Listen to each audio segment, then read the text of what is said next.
लखनऊ शहर में असलम का ढाबा था। उसके ढाबे पर सलीम और सलमान नाम के दो नौकर काम करते थे। सलीम का स्वभाव सीधा था, जबकि सलमान चालाक किस्म का था। वो हमेशा सलीम को नीचा दिखाने की फिराक में रहता था। सलीम ढाबे पर आए हर ग्राहक से अच्छे से बात करता, खाना पीना बढ़िया से बढ़िया देता।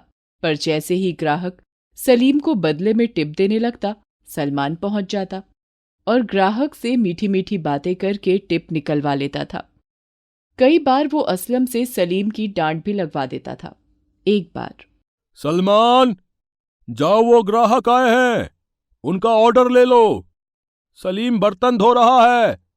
मैं चाहता हूं मेरे ढाबे से हर ग्राहक खुश होकर जाए, तभी मेरा काम बढ़िया चलेगा। सलमान का रेडियो पर मैच आने वाला था। सलमान चोरी छुपे सट्टा खेलता था। उसे ये चिंता थी कि अगर वो ग्राहक को देखने में लग गया तो मैच निकल जाएगा और वो सट्टा नहीं लगा पाएगा। वो जल्दी जल्दी में ठंडी रोटियां और बेस्वादी मटन ग्राहकों के आगे रखकर सलीम के पास जाता है और उसे कहता है, ए सलीम, वो नए ग्राहक बैठे। असलम भाई ने बोला है कि बर्तन छोड़कर पहले उसका खाना पीना देख ले। सलीम ग्राहकों के पास जाता है और पूछता है, आप लोगों के लिए और कुछ लाऊं? अबे, एक तो ठंडी रोटियां और बेकार मटन हमारे आगे लाकर रख दिया। सारा मुंह खराब हो गया हमारा। ऊपर से पूछ रहा है और क्या लाऊं? ले जाइए खाना वापस। इतनी देर में असलम भी ग्राहकों की आवाज सुन लेता है और वो ग्राहकों के पास आता है और उनसे पूछता है, क्या हुआ भाई साहब, आप लोगों को खाना पसंद नहीं आया? यह हमारे ढाबे का मशहूर कढ़ाई मटन है। आपको इसमें कुछ कमी लगी है? कमी क्या? ये तो पूरा खाना ही बेकार है। ठंडी रोटियां, बेस्वादी मटन। ये तो महमूद ने मुझे बोला था कि तुम्हारे यहाँ का मटन बहुत मशहूर है, इसलिए आज मैं पहली बार इसके साथ यहाँ खाना खाने आया था। मुझे क्या पता था पूरे मुंह का स्वाद ही बिगड़ जाएगा। अरे असलम भाई, मैं तुम्हारे यहाँ आता हूँ, इसका मतलब ये तो नहीं कि तुम मेरे साथ आए मेहमान के आगे ठंडी रोटियां और बेकार मटन परोस दो। अरे भाई, ये तुम्हारे नौकर ने हमारे आगे ठंडी रोटियां और घटिया मटन रख दिया। इसे जरा समझाओ।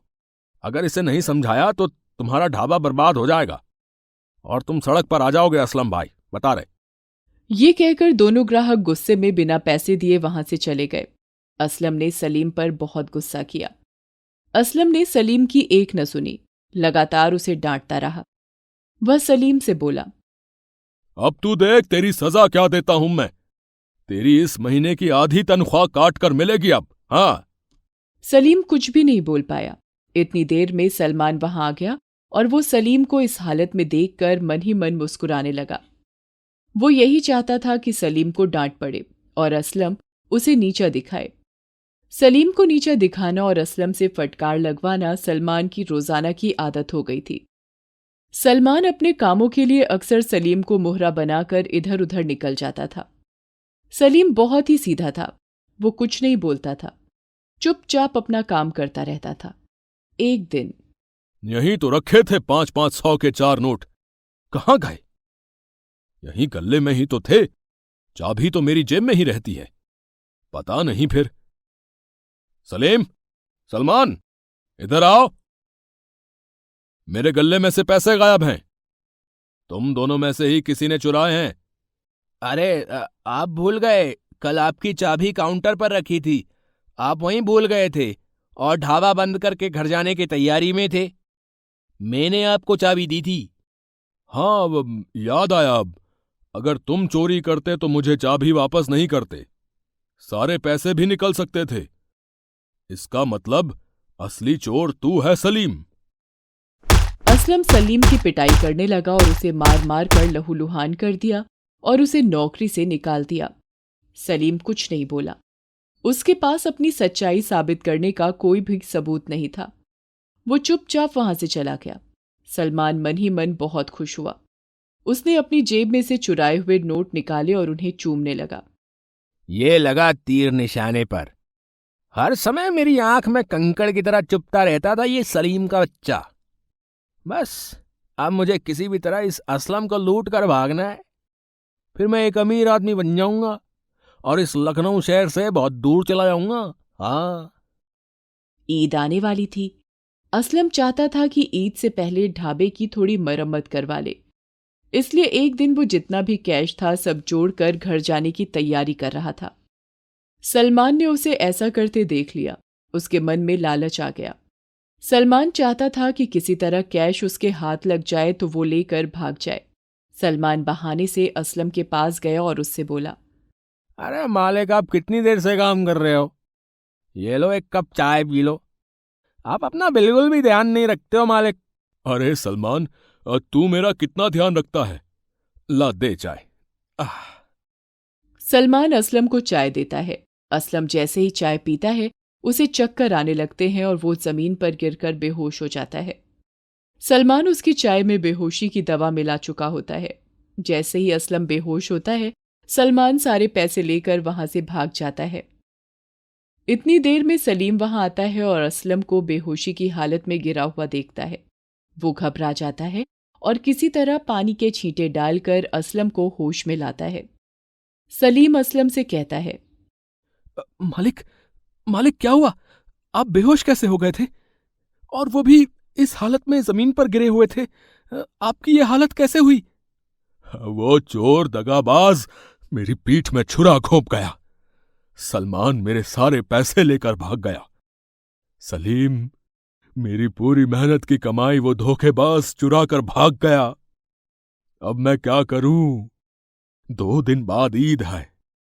मैं चाहता था इस ढाबे की मरम्मत करवा लूंगा। वैसे सलीम, तुम यहां अचानक कैसे? मालिक, मेरी अम्मी की तबीयत बहुत खराब है। अब्बू का भी काम बंद पड़ा है। घर में पैसों की बहुत परेशानी है, इसलिए थोड़ी मदद मांगने आया था। सलीम, मैंने तुम्हारे साथ बहुत बुरा बर्ताव किया। शायद खुदा ने मुझे इस बात की सजा दी है। आप चिंता मत करो मालिक, मैं जानता हूं सलमान कहाँ गया होगा। उसे मैच का सट्टा लगाने की आदत है, इसलिए वो आपके पैसे लेकर सीधा अपने दोस्तों के पास गया होगा जो सट्टा लगाते हैं। आप पुलिस को लेकर वहां चले जाओ, सलमान वहीं पर होगा। असलम सलीम को लेकर पुलिस स्टेशन जाता है और सारी बात बताता है। पुलिस असलम और सलीम को अपनी जीप में बिठाकर उस जगह पहुंचती है जो सलीम जानता था। सलमान अपने दोस्तों के साथ वहीं पर होता है। वो शहर छोड़कर भागने की तैयारी कर रहा था। पुलिस ने सलीम की मदद से सलमान को पकड़ लिया और उसके सभी साथियों को भी गिरफ्तार कर लिया। सलमान से बरामद हुए असलम के सारे पैसे पुलिस ने असलम को वापस कर दिए। पुलिस सलमान और उसके साथियों को गिरफ्तार करके वहां से चली जाती है। असलम सलीम से कहता है, मुझे माफ कर दो बेटा। मैंने तुम्हारे साथ इतना गलत बर्ताव किया। तुम्हारे ऊपर चोरी का इल्जाम भी लगाया। मैंने तुम पर कभी भी विश्वास नहीं किया। हमेशा सलमान की बात को सच माना। मुझे माफ कर दो सलीम। खुदा का लाख लाख शुक्र है कि उन्होंने तुम्हें सही वक्त पर भेज दिया। अब मुझे भी तुम्हारे लिए कुछ करना है। परसों ईद है ना सलीम, तो खुदा के वास्ते ये 20,000 रुपए रख लो और अपने परिवार के साथ ईद मनाओ। खुशियों भरी ईद। और तुम्हारी अम्मी के इलाज की पूरी जिम्मेदारी मेरी होगी।